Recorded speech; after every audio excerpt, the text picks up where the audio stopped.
Devil May Cry 5 is one of the best video games that I have ever played. It's focused on refined action, various playstyles, captivating story beats, and so much style has had me coming back for more again and again. Still, I never felt that the experience was held back by hardware limitations when it launched, which is why I was kind of eager to play Devil May Cry 5 Special Edition on the newer consoles. Although I can say that this is now the best way to experience this incredible title, it may not be worth returning to for old fans. Hey, you're gonna get yourself killed! Don't crap yourself. He likes to kill demon things. Devil May Cry 5 Special Edition centers around the original story where Dante and the crew are up against some demons threatening the world. Although this game is all about action, it does understand pacing as you make your way through the environments taking out demon trash. Along with Dante are Nero and V as playable protagonists. The trio offers a nice balance of playstyles and brings their own flair to the narrative. If you want to know more, you can check out our review from the 2019 release. Given that Devil May Cry 5 Special Edition offers the same story experience as the original, it's a tough sell to those who have already played. The problem is that I couldn't figure out how to transfer my save file over to the Special Edition version. I don't even know if you can. Starting from scratch isn't really a problem though, but for those who have purchased DLC, it might be a little upsetting.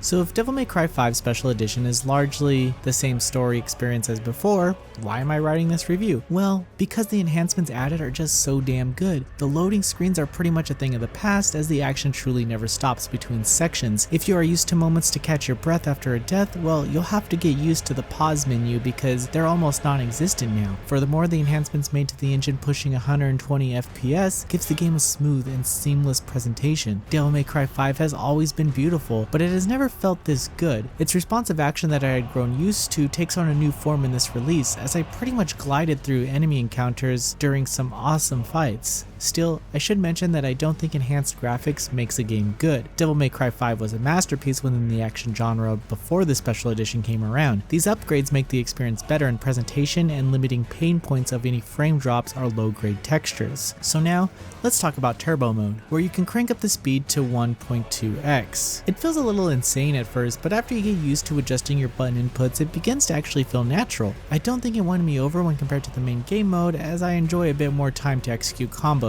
but I can see this being a must for fans who want to speed things up. The most important thing is that it works for the game and even feels natural the more you play using it. Then there's the legendary Dark Knight mode, which is Capcom pushing the new hardware to a few new limits. It's a difficult mode, but it also shows how many enemies they can spawn on a screen at once without suffering from poor frame rate. This mode is perhaps the best for those who have played through the game before. It offers new encounters and tougher battles, which made going through the campaign feel like a remixed version of it. If anything, I feel this is probably the second reason why you'd want to pick up this version on new hardware, with the first reason being, well, Virgil, of course. Virgil's campaign is pretty much the same that you'd go through as all the characters with a few different cinematics. Also, instead of switching protagonists, you'll just play as Virgil throughout the entire game. I would have preferred some exclusive moments added to the character DLC or some additional environments, but his playstyle makes up for the lack of stages. Virgil is just a powerhouse to the point where it feels like you are just too overpowered for anything you encounter. He has a few different weapons available, including a few sword options and strong melee fists, which can be included in your combos. There's a teleportation ability and a long-range dagger throw, which can be upgraded using red orbs found throughout the stages. It's important to note that Virgil will be playable on the standard version of the game in December, so if you do still have the old console version, you can still play as him.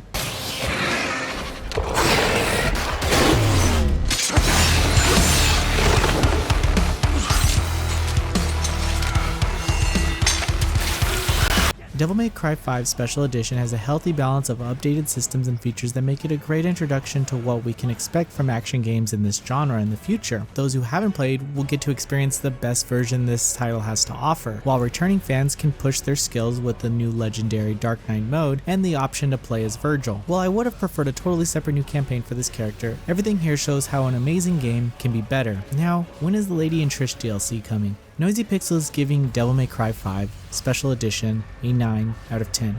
Thank you for watching. Please read the full review on NoisyPixel.net. Noisy Pixel is run by a group of gamers who work hard to deliver news, reviews, previews, and more. Please subscribe to keep up with all our future content.